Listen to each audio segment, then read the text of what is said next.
tossed my worn backpack next to the designated tent spot, the damp forest ground already cooling in the late afternoon. It was good to be out here, really good. Michael, my friend since grade school, was already yanking out tent poles, his face set in that concentrated way it got when he was trying to be efficient. Sarah, his older sister, and David, her husband, were off to the side, already looking for good firewood, though it probably wasn't going to be easy after the recent rains. "Think this spot will hold?"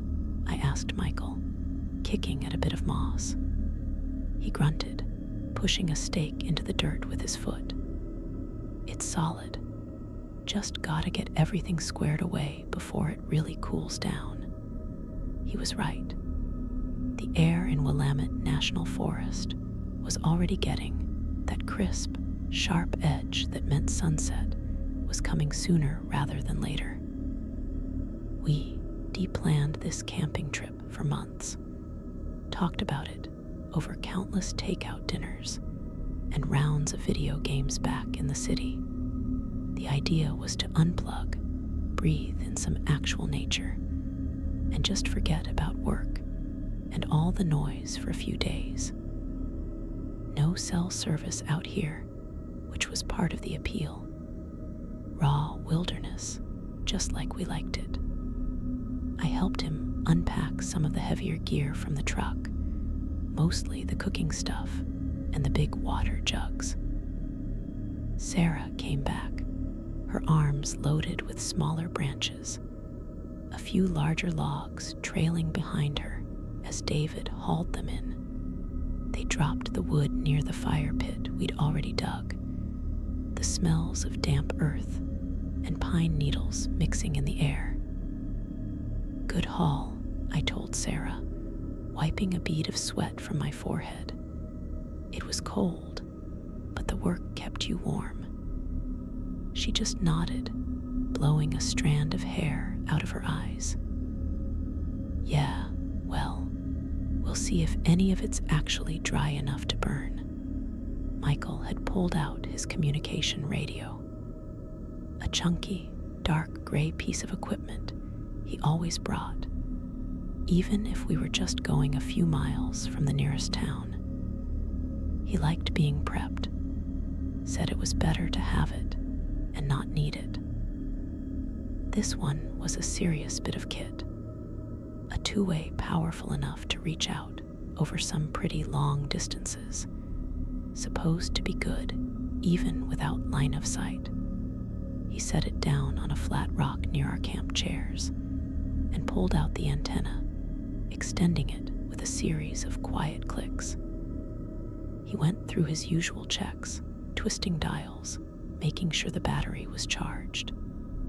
I was sorting through my own bag, finding my sleeping pad and unfurling it inside the tent. Then I heard it, a low, ragged crackle from the radio. Not just the usual hiss you get in the wild, but a kind of static that sounded busy, like more than just white noise. "Everything good there?" I asked Michael, poking my head out of the tent. He paused, his hands still on the dial, his brow crunched up like he was trying to hear something specific. "Yeah, just weird static, not typical for this frequency." He gave the dial a tiny turn, then another, trying to fine-tune it. The crackle changed a little, getting a bit more distinct. It wasn't a human voice, not really, but there was something there mixed in with the rough static. A low, guttural murmur. It wasn't random either. It had a kind of push and pull to it, a strange, low rhythm, almost like something breathing. "What is that?" I asked, coming over to the rock. I leaned in, trying to make sense of what I was hearing. It was like a very, very old recording, played through broken speakers, with huge gaps of fuzz. Michael hit a couple of buttons, trying different channels, but the murmur persisted on the same frequency. He even tried pulling the antenna in and out, but it didn't do anything. He just looked annoyed, his mouth a flat line. "Probably just some interference," he said, and there was a hint of frustration in his voice. Maybe a faulty antenna, or just a weird weather pattern bouncing signals around. He gave the radio a light pat, as if that would fix it. I mean, that made sense. We were deep in the woods. Signals could always get a little weird out here. It wasn't like we were near a major city with broadcasting towers everywhere. We dismissed it. It was a minor thing, a strange little hiccup in our otherwise perfect plan to escape the world. We had other things to do anyway, like getting dinner ready. We spent the next couple of hours chopping some more wood, getting the fire started, and setting up the portable stove. The smell of pine and burning wood filled the air as the first stars started to pop out. Sarah got the freeze-dried meals simmering in the pots, and David fetched water from the nearby stream, filtering it for drinking. We ate dinner, sitting around the crackling fire, telling old stories from college, laughing at stupid memories. The odd static from the radio faded into the background, just another low hum in the vast quiet of the forest. But as darkness consumed the forest completely, a heavy, thick kind of dark that only the deepest woods could offer, the static returned. This time, it was louder, more insistent, pulling at my attention. It wasn't just a low murmur anymore. It was punctuated by faint sounds, not clear words, but something that sounded like distant, distorted whispers. They were fragmented, like tiny fragments of something trying to get through the thick wall of noise. "Hear that?" Sarah asked, her voice a little quieter suddenly, the laughter from earlier gone. She was looking at the radio, a small line appearing between her eyebrows. Michael had already reached for the radio. He turned the volume down a bit, then up again, trying to figure out what was happening. The whispers didn't go away. They just shifted, becoming more agitated, more present. I couldn't make out any words, but whatever it was, it didn't sound friendly. Not like a bad connection or a broken signal. This felt purposeful, but I had no clue why I felt that. "It's just static," Michael said again, but his voice lacked conviction. He seemed as bothered as I was. David was quiet, staring into the fire. He usually had some logical explanation for everything, but he wasn't offering one now. The peaceful evening we had envisioned, the quiet night under the stars, had been replaced by this strange signal. It made the air feel heavier. We should have turned the radio off then, but we didn't. We kept it on, thinking it might eventually clear up or maybe just fade away into the typical wilderness interference we'd initially assumed it was. The noise was unsettling, a low, constant reminder that we weren't as alone as we thought we were out here. I woke up to a quiet that felt wrong, like the forest was holding its breath. The usual morning sounds, the chirping of birds, the rustle of leaves in the breeze, none of it was there. Just a thick, heavy silence that got right into your bones. I pushed myself up from my sleeping bag, the cold air biting at my exposed skin. It was still early, the light struggling to get through the thick tree cover. Michael was already up.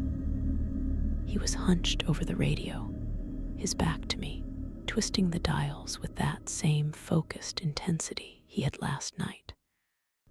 I could hear the static, a low, consistent hiss that was definitely louder than it had been when we first heard it. It wasn't a gentle background noise anymore.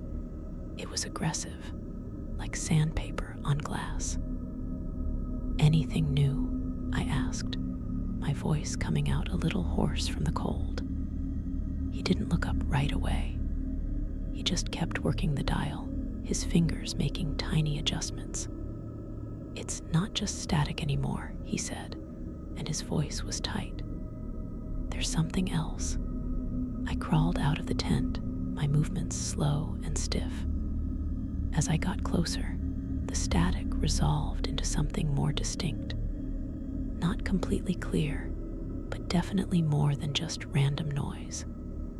There were fragmented words, like whispers torn apart and glued back together wrong. They were disjointed, hard to catch. "Turn back," I heard, or maybe it was "turn back." It was hard to tell for sure, the static eating at the ends of the sounds. Then another piece, a little clearer. "It sees you." And then, "The woods remember." The phrases repeated, cycling through, always broken, always on the edge of just being static again.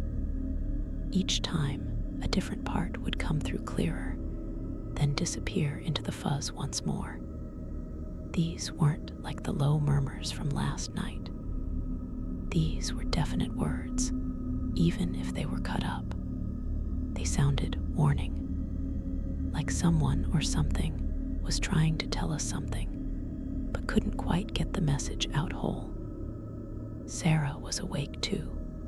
She was already out of her tent, pulling her hair back into a quick ponytail. She had a strong background in linguistics, always good at picking apart patterns in language. She had a small digital recorder in her hand, the kind she used for her research. Her face was set, serious. She listened for a few seconds, then pressed record. "I'm going to try and clean it up later," she said, her eyes fixed on the radio. "Maybe run some filters. See if we can piece together more of this." David, ever the pragmatist, was already up and moving. He was checking the perimeter of our campsite, circling our tents and the fire pit. He looked under bushes, behind trees, his gaze sharp and searching. He wasn't looking for animals. He was looking for people, or for the source of the interference. He always wanted a logical explanation, and right now, the signal defied logic. "Anything out there?" I called to him, keeping my voice low. He shook his head, his face grim. "Nothing. No fresh tracks. No one else around, as far as I can tell." The woods did feel different. There was a pressure in the air, a kind of stillness that wasn't natural for a forest at sunrise. It was like something was holding its breath, just like I was. The usual background hum of insects, the rustle of small animals, all of it was gone. It was just us, the trees, and that increasingly agitated static. It made my skin prickle, a cold feeling that had nothing to do with the morning chill. We decided to begin packing. Not everything, not yet, but the non-essential stuff. The extra food, the camping chairs, things we wouldn't need if we had to move fast. It was setting up a contingency, a silent agreement that if this escalated, we were ready to leave. Better to be prepared than to be caught off guard. Sarah kept the recorder going, holding it closer to the radio. She'd bring it to her ear every now and then, trying to catch the fragmented phrases. She mumbled to herself sometimes, trying to connect words, to make sentences out of the broken sounds. "It sounds like it's trying to communicate," she said, then chewed on her lip. "But it's just so. broken, the ground remembers, I heard clearly this time, cutting through a particularly sharp burst of static. It was unsettling, the specificity of it. It made no sense, but it felt targeted, like it was talking right to us. Then, just as Sarah was rewinding a section on the recorder, a new sound cut through the aggressive static. It was deeper, slower, and perfectly clear, not fragmented like the others. This voice was full, heavy, and resonated with a low, menacing quality that made the hair on my arms stand up. It wasn't the jumbled whispers anymore. This was something else entirely. "You trespass," the voice rumbled, its tone like dry leaves being crushed under something impossibly big. It didn't sound like a human voice. It sounded ancient, like something pulled from under the earth. Sarah gasped, dropping the recorder. It hit the dirt with a thud, but the voice kept going, unimpeded. "Your presence has awakened it." My stomach tightened. I looked at Michael, his face pale. David had stopped checking the perimeter and was staring at the radio, his eyes wide. This wasn't some weird weather pattern. This wasn't a faulty antenna. It wasn't a prank. The voice was direct, speaking directly to us, and it had a malicious edge that felt real, a true threat. "What was that?" David whispered, his voice barely audible. It was hard to breathe, all of a sudden.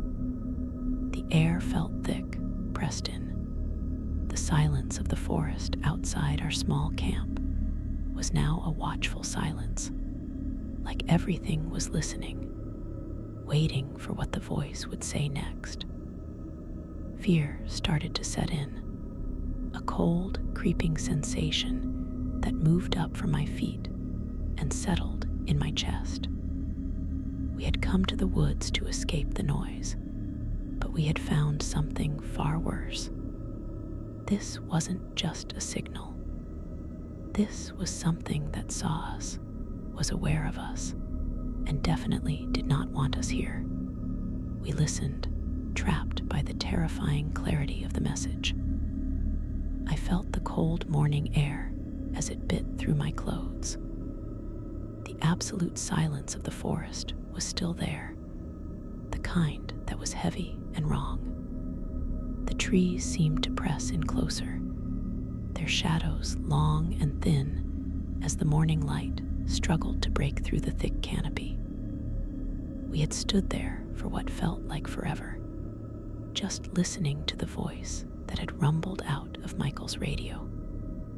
It had called us trespassers, woken something up. It felt like a punch to the gut, the truth of it. After a few minutes of just plain frozen silence, Michael turned the radio off. The click of the dial almost sounded too loud in the sudden, deep quiet. The air still felt charged, though, like the voice had left something of itself behind. "We need to go," David said, his voice quiet but firm. He wasn't looking at any of us. He was just scanning the trees, his eyes moving like he was looking for something he couldn't quite see. I nodded, my throat tight. There was no argument to be made. The camping trip was over. The idea of staying another minute, another second, was just completely impossible. The wilderness had stopped being a place to relax and had turned into something else entirely. It was a threat. We started packing everything. It wasn't like the methodical way we'd set up camp yesterday.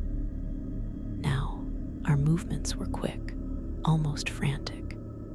We didn't talk much, just communicated with glances and small gestures. Michael crammed his radio into his pack, not bothering with the usual careful wrapping he always did. Sarah zipped up her sleeping bag, her lips pressed into a thin line. David was throwing cooking gear into bags, not caring if things clanked together. We were stripping down to bare essentials, leaving anything that would slow us down. The thought of setting up camp again, of sleeping in a tent, filled me with dread. The fear was a buzzing thing in my chest, a low hum that grew louder with every rustle of leaves, every distant snap of a twig. It wasn't the kind of fear you get from a bear or some weird guy in the woods. This was different. This was the fear of something that shouldn't exist, something that knew us, that was talking to us. We were packed and ready to leave within an hour. It felt longer. Every second spent there felt like we were tempting whatever that voice was.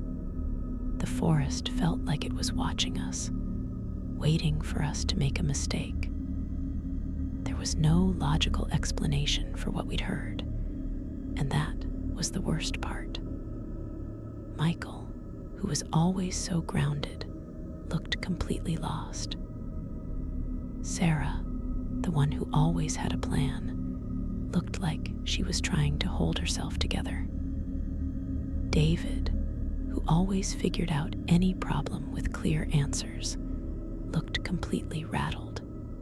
He kept looking around, checking behind trees, like he expected the source of the voice to just step out into the clearing. I looked at Michael. He was slinging his pack over his shoulder, his face pale. "How far is the car again?" I asked, just needing to hear numbers, something concrete. "About 5 miles, he said, his voice a little strained. "South. We follow the stream part of the way, then cut over the ridge. 5 miles. On foot. Through this." My stomach clenched. It wouldn't be a quick stroll. The terrain was tricky, and the path was loosely marked. We started walking, moving quiet, each of us hyper-aware of every sound around us.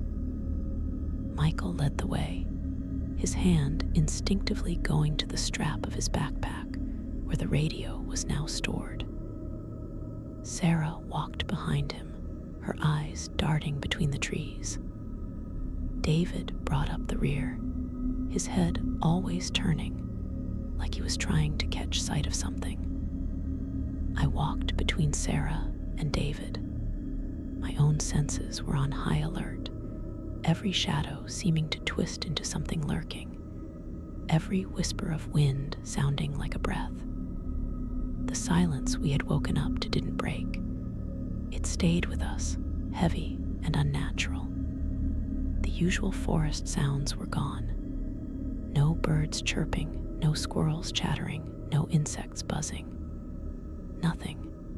It was like the forest itself was holding its breath, waiting. I kept thinking about the voice. "You trespass," it had said. "Your presence has awakened it." What had we woken up? What was it?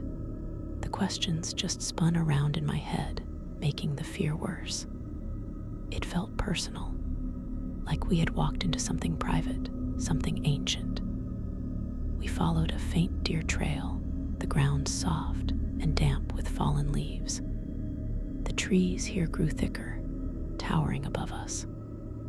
They were old-growth pines, with huge, rough trunks that looked like they had been there for centuries. Sunlight barely made it through the dense canopy, making the forest floor dim and shadowy. Every now and then, I thought I heard something behind us, a faint crackle, a rustle that wasn't quite wind. I kept telling myself it was just nerves. Then Michael stopped dead in his tracks. He pulled the radio out of his pack. It was already on. The static was back, even louder than before. It wasn't a hiss now. It was a grating, tearing noise that vibrated through the air. And through it, the voice. It wasn't just a drone now. It was clear and angry. "You can't escape," it hissed, the sound coming from the radio. but feeling like it was all around us, like the trees themselves were speaking. Then I heard it, a distinct snap of a branch close by, too close. It sounded like something big, something heavy had just stepped on it. I spun around, but saw nothing, just the deep shadows under the heavy trees. My hand went to my own pack. I dug around until I found my emergency flares. They were bright red, thick cylinders, not much good against an invisible threat, but it was all I had. David had already pulled out his multi-tool. The small knife blade clicked out, shining dully in the dim light. Sarah still had the digital recorder in her hand. She stared at it like it held all the answers. "What do we do?" she whispered, her voice tight. Michael just stared at the radio, his face a mask of disbelief. It's tracking us," he muttered, almost to himself. The voice on the radio seemed to confirm it. There was a low, taunting growl, then a series of sounds. "The old growth pines," the voice rumbled, deep and impossibly clear. My blood ran cold. We were standing right in a cluster of old growth pines. How could it know that? How could it know where we were, the forgotten stream? I looked ahead. Not far, maybe 30 feet, was the faint sound of running water. The forgotten stream, the one we were supposed to follow for a while.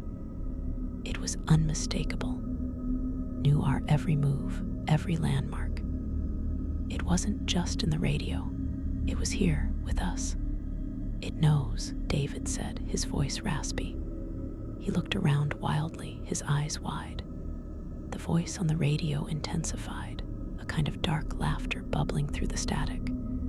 "You cannot hide." Panic hit me then, a cold, hard wave that made my vision swim. This wasn't just a strange signal. This was something intelligent, malicious, and close.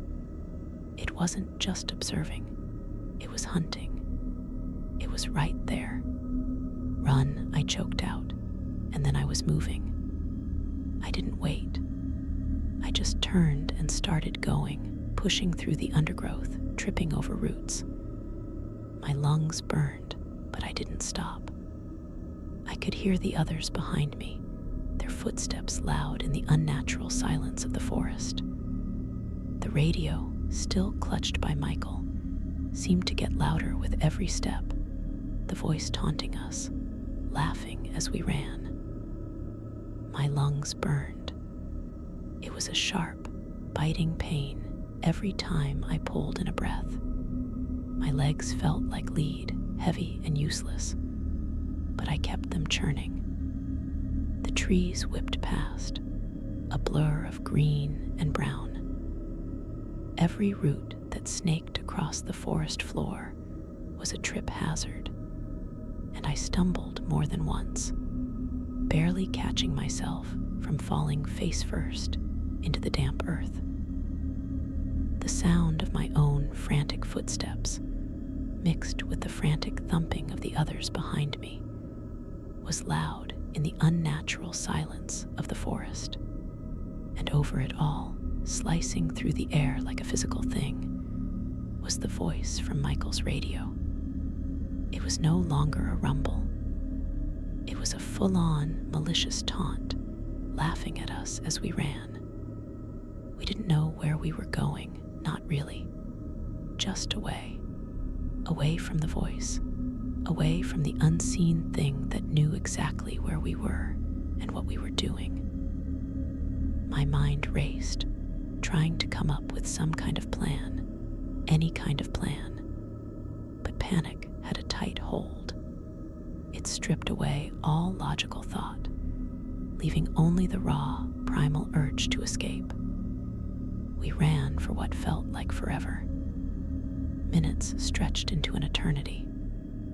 The late afternoon light, already dim under the dense canopy, started to fade even more, the trees getting closer together. making the shadows deepen and twist into strange, unsettling shapes. The air grew colder as dusk began to settle, a chill that seeped into my bones. The visibility was getting worse the further we went, every step becoming a guess, every patch of ground a potential hazard. I could still hear Michael's radio, still hear the entity's voice, a constant, grating presence that echoed in my head. It was quieter now, a low hiss under the ragged sounds of our breathing, but it was still there, a reminder that we hadn't escaped anything. We were just running deeper into its territory. Then, just as I thought my legs would give out from under me, Michael yelled, "Hold up." I stumbled to a stop, my chest heaving. It took a moment for my eyes to adjust, for my mind to register what was in front of us. Through the gloom, a dark, angular shape loomed. It was a building, a small, boxy structure swallowed by the forest. Moss crawled up its walls, thick and green, making it look like it had grown right out of the earth. The windows were empty, jagged shards of glass hanging from the frames like broken teeth. It was a derelict park ranger station, completely abandoned, falling apart. My first thought was relief. Shelter. A solid structure, however old, felt safer than the exposed forest. My second thought was practical. 4 walls and a roof might confuse whatever was tracking us. Maybe. It was a long shot, but I was desperate for anything that offered a sliver of hope. We pushed through the overgrown brush that acted like a curtain around the station. The front door hung open, lopsided, a dark mouth inviting us in. The inside was even colder than outside, the air stale and thick with the smell of damp earth and decay. Dust motes danced in the slivers of weak light that struggled through the broken windows. The place was a wreck, shelves overturned, papers scattered everywhere, cobwebs hanging like dirty curtains. A wave of exhaustion hit me then, washing away the adrenaline. I slumped against a wall, trying to catch my breath. Michael, Sarah, and David were just as wiped out. We stood there for a beat, just listening to our ragged breathing trying to slow down. Nothing. The strange, unnatural silence of the forest outside seemed to have returned. The entity's voice vanished the moment we stepped into the station. Maybe the walls were thick enough to block the signal. "Any thoughts?" David asked, his voice low, almost a whisper. He was looking at the debris on the floor, his face grim. Michael was already moving, though. He had spotted something in the corner, a dark shape under a sheet of cobwebs. He walked over and pulled away the dusty tarp. Underneath, nestled on a sturdy wooden table, was a ham radio. It was bigger, older, and far more powerful than Michael's portable unit. This wasn't some flimsy pocket device. This was a serious piece of equipment, a relic from a different era. Its dials were thick, its casing made of dark, heavy metal. It looked like it could pick up signals from across the country. "This is our best bet," Michael said, his eyes lighting up with a flicker of hope. He pulled a rag from his pocket and started wiping the dust off the console. "If we can reach someone, anyone, we can get out of here." Sarah came closer, looking at the display. "Think it works?" she asked, a sliver of cautious optimism in her voice. "It has to," Michael said, his voice firm, full of resolve. He plugged in the power cord he found dangling from the back into an old battery pack sitting under the table. The unit hummed to life, a low, steady sound. He started twisting the dials, searching for a clear frequency. The familiar static filled the air, a low crackle at first, then growing louder, the way it had outside. He kept adjusting, trying to cut through the noise, to find a channel where he could transmit. He pressed the transmit button, his voice clear and strong. "This is Ranger Station 305. Anyone copy? Distress signal. We need immediate evacuation. Repeat, immediate evacuation. Is anyone there?" Silence. Just the static, like a vast, empty ocean. He tried again, shouting into the microphone, his voice echoing in the small room. Then, through the static, a new sound began to build. It was like a ripple in water, growing wider, getting clearer. It wasn't fragmented this time. The entity's voice, the same one that had hunted us through the woods, filled the small, decaying structure. It was clearer, louder, more menacing than it had been before. And it was no longer just coming from the radio. It was coming from everywhere, vibrating through the building, through the very air. "No one hears you here," it whispered, the sound deep and resonant, like it was speaking directly into my head. It mocked our desperation, our futile attempts to find help. The ranger station's larger speakers, old and dusty, seemed to amplify the sound, making the words fill the room. The entity didn't need our radio. It had found a way to use the station's own system against us. My breath hitched. The hope I had felt moments before evaporated, replaced by a cold dread that settled deep in my stomach. It knew. It always knew. We weren't safe here. We were trapped.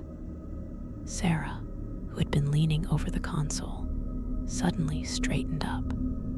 Her eyes were fixed on the rough-hewn wooden beams that supported the station's roof. "Look," she said, pointing a shaking finger. I looked up. Faint, dark symbols were carved into the wood, almost completely obscured by the grime and moss. They were geometric shapes, spirals and lines, intricate and deliberate. I had seen them before, flashes of them on Michael's radio display. During the times, the entity's voice was breaking through the static. I hadn't thought much of them then, just dismissed them as interference. But seeing them now, clearly carved into the wood, something shifted in my mind. David was already moving towards the wall, his fingers tracing the faint lines. He pulled out the old map he found earlier.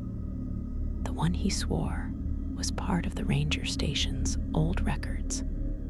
He unfolded it carefully, showing us the symbols drawn on the page, identical to the ones on the beams. "These," David said, his voice quiet, "these are old indigenous protective markers. My grandfather taught me about some of them. They were supposed to ward off malevolent spirits, keep them contained in certain areas." He looked up at the ceiling, then back at the map. This whole area. This station, it was a boundary. My mind raced. The voice, the symbols, the ranger station. It suddenly clicked. The entity wasn't just some random, malevolent force in the woods. It was focused on this place. This ranger station, these symbols, they weren't just decorative. They were a cage, a containment. "It's trapped," I said, the words barely a whisper. "This whole time it's been trapped here, and our presence coming here, it messed something up." The voice on the radio intensified, growing louder, angrier. It wasn't a whisper anymore. It was a furious snarl, a low growl that vibrated through the floor beneath my feet. Its frustration was clear, palpable in the strained sound. "You have broken the seals," it rumbled, the sound like grinding stone. "You have weakened the wall." Then the voice changed, a low, guttural promise. "Leave, and I will break free." It wasn't a warning anymore. It was a direct confrontation. We had stumbled not just into a bad situation, but right into the middle of something ancient, something that had been contained. And we, through our sheer presence, had somehow weakened its prison. The low, guttural promise from the ham radio still echoed in the small ranger station. "Leave, and I will break free," it had snarled, the sound vibrating through the floor beneath my feet. It was a direct confrontation, a clear demand, and it completely wiped out any thoughts I had of running. There was no running from this, not anymore. We had messed with something ancient, something that had been caged, and now we were paying the price. David was already studying the old map he had found, his brow furrowed in concentration. The map, with its strange symbols, was now our only guide. Sarah was staring at the ham radio, her face pale in the dim light. Michael was next to the radio, his hand hovering over the dials, like he wanted to turn it off, but knew it wouldn't make a difference. The entity had found a way to use the station's own system against us. "So these symbols," David said, his voice quiet, almost thoughtful, "if they were meant to contain it before, maybe they can contain it again."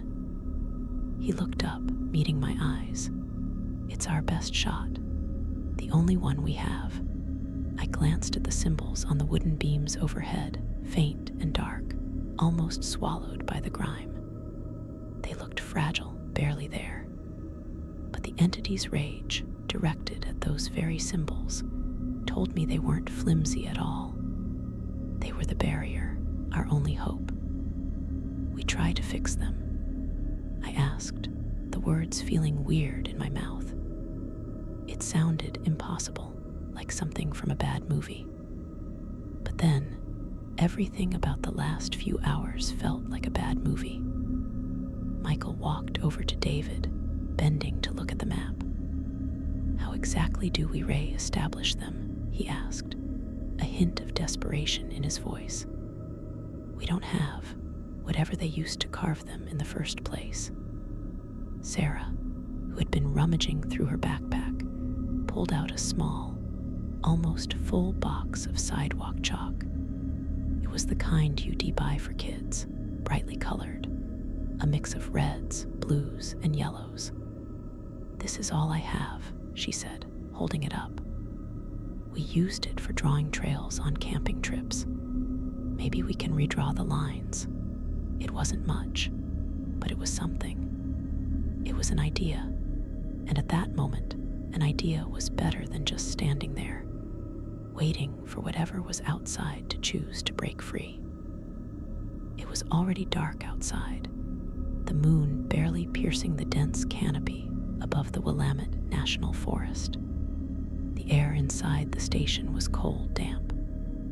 "It's a shot," David said, taking a piece of chalk from Sarah. He moved towards one of the walls, where the faint outline of a spiral symbol was just visible under a layer of dust. We traced them, exactly as they are on the map. We started. It felt strange, almost absurd, to be drawing with chalk in such a terrifying situation. I took a piece, a bright blue one, and knelt down, trying to find the faint line of a symbol near the base of the wall. The rough wood was cold under my fingers. It wasn't easy. The lines were almost gone, some completely erased by time and weather. We had to hold the map close, shining our phone flashlights on it to match the intricate patterns. The ranger station was small, maybe 20 by 20 feet, but the walls were covered with these symbols, sometimes overlapping, sometimes distinct. There was a weird geometric pattern near the door, a series of interlocking triangles that seemed to flow into a wavy line, then a circle. Further inside, near what looked like an old fireplace, was a more complex symbol, something like a tangled knot. David moved methodically, tracing each line with slow, deliberate strokes. As we worked, the entity's whispers started up again, quieter than before, but insidious. It was like it was right there, next to my ear, and it picked at my insecurities. Sometimes it would mimic Sarah's voice, soft and worried, saying things like, "Are you sure this is right? It feels wrong." Or, "Maybe we should just leave. It said it would let us go."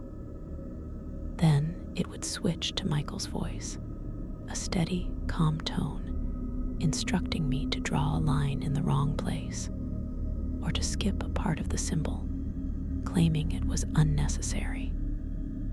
It was trying to trick us, to make us break the pattern, to sabotage our efforts. I had to ignore it, had to focus completely on the faint lines under my fingers, making sure each stroke with the chalk was precise. I pressed hard, trying to make the blue stand out against the grimy wood. My hand kept cramping, but I kept going. The air in the station grew heavy, thick, with a strange tension that felt like pressure building up, like a storm waiting to break. Michael was working on a set of symbols near the ham radio. The radio, still on, was a constant source of grating static and the entity's whispers. It was a torture, trying to concentrate with that sound buzzing in my ears. He swore under his breath when the chalk on one of the symbols broke, but he just grabbed another piece and kept going.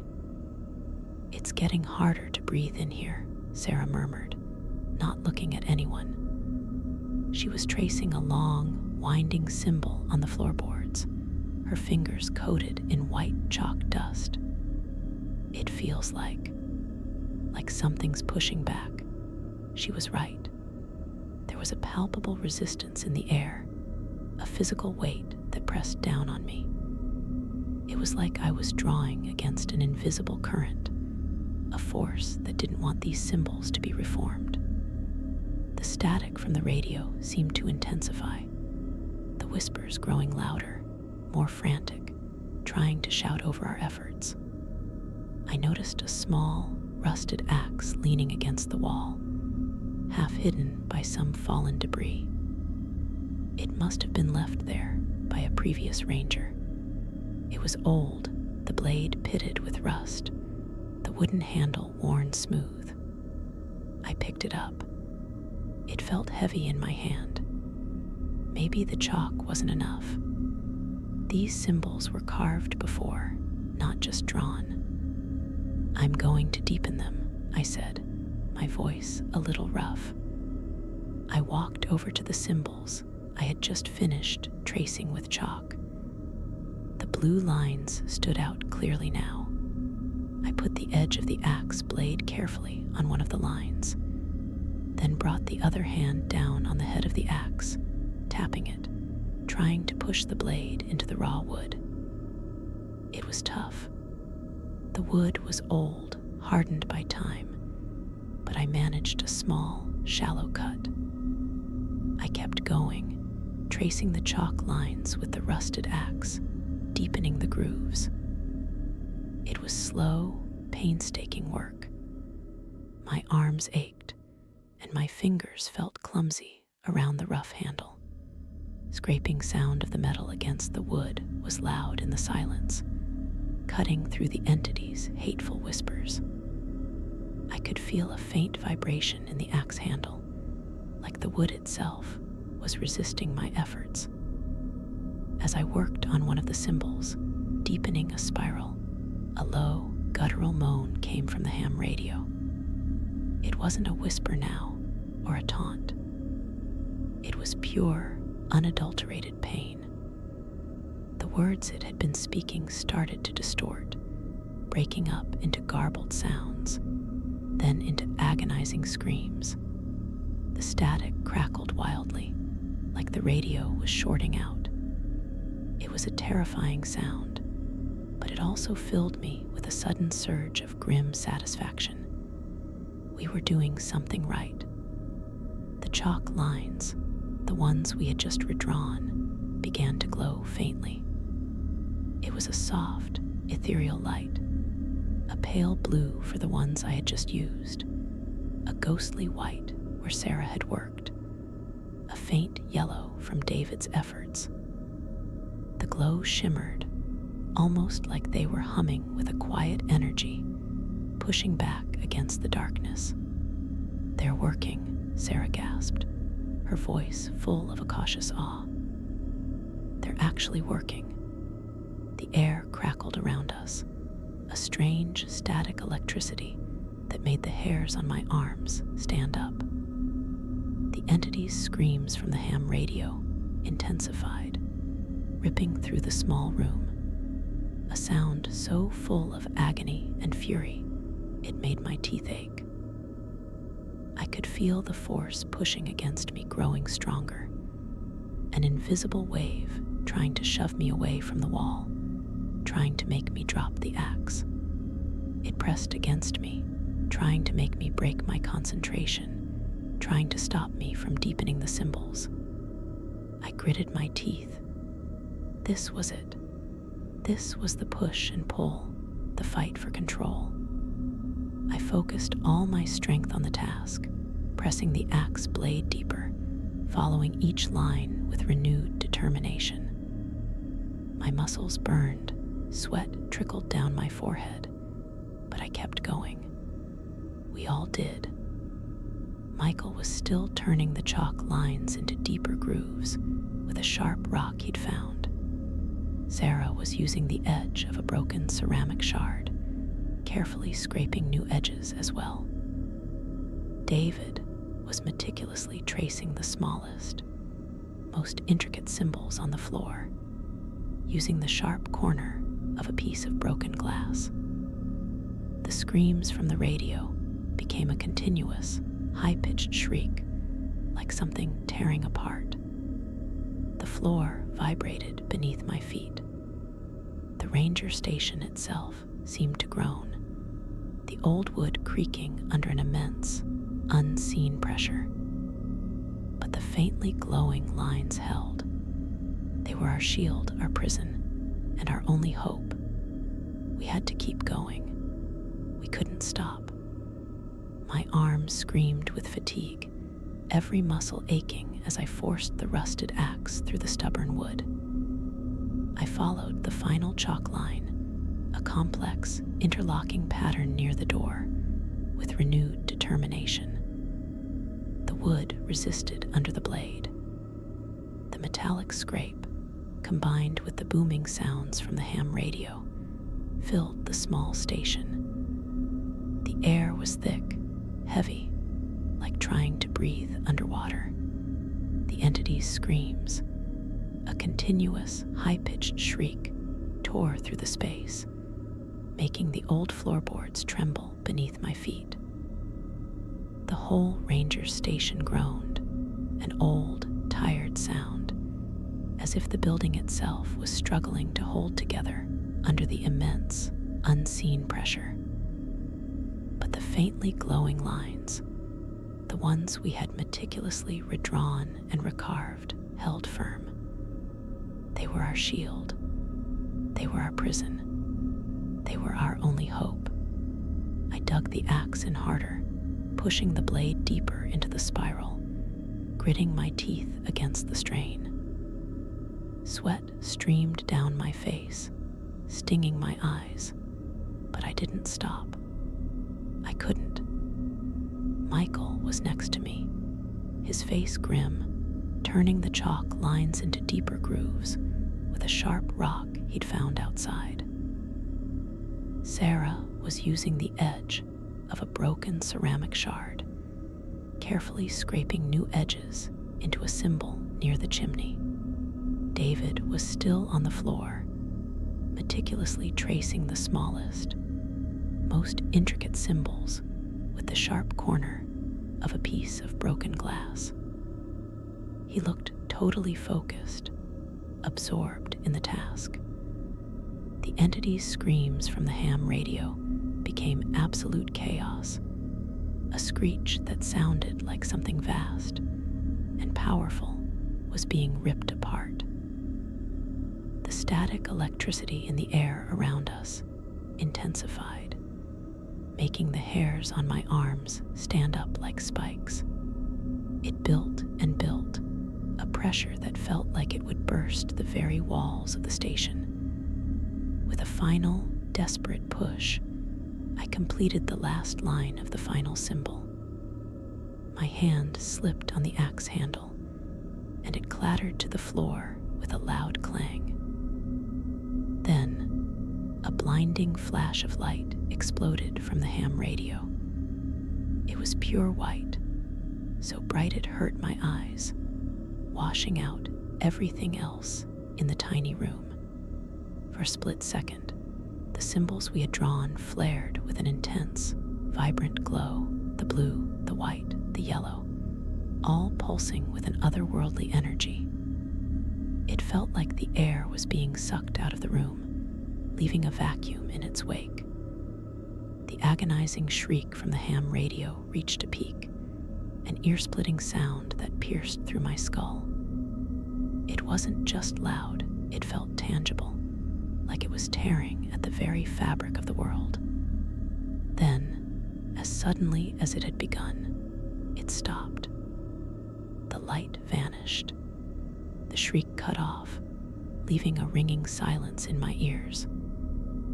The ham radio, which had been a relentless source of torment for hours, was just quiet, dark, lifeless. A profound silence descended upon the ranger station, thicker and more complete than anything I had ever experienced before. It wasn't the eerie, unsettling quiet of the deep woods that had haunted us before. This was an actual silence, a void where the entity's presence had been. The air, which had been heavy and resistant just moments ago, felt suddenly lighter, breathable. It was a strange, almost disorienting absence after the constant pressure and noise. We stood there, Michael, Sarah, David, and I, panting, arms hanging heavy at our sides. We were all shaken, covered in dust and chalk, but we were alive. The protective chalk lines on the walls, floor, and beams continued to glow faintly for a few more moments, shimmering with a soft, ethereal light, like dying embers. Then, one by one, they faded, leaving behind only the streaks of colored chalk on the rough, grimy wood and stone. The ranger station, which had buzzed with a sinister energy, amplified the entity's voice and felt like a living, breathing cage, now felt inert. Just an old, decaying building. The air was stale, the silence deep. It was like the power had been cut, not just from the radio, but from the entire structure, from the very ground it stood on. The lingering dread that had clung to me like a physical weight had lightened, replaced by a strange mix of exhaustion and hollow triumph. "It's gone." Sarah's voice was a whisper, cautious, almost afraid to break the quiet. She looked around the room, her eyes wide. Michael walked over to the ham radio, nudging it with his foot. It was completely dark, completely dead. Not even a flicker of a light, not a crackle of static. He looked back at us, a quiet nod. "I think so," I said, the words feeling rough in my throat. My own voice sounded loud in the sudden stillness. It felt like walking out of a loud concert into absolute quiet. We didn't wait around. The silence, while a relief, also felt precarious, like it could shatter at any moment. We needed to get out of there. David quickly folded the old map, tucking it carefully into his jacket. Sarah grabbed her backpack, checking to make sure she had everything important. I picked up my own backpack, swinging it onto my shoulders.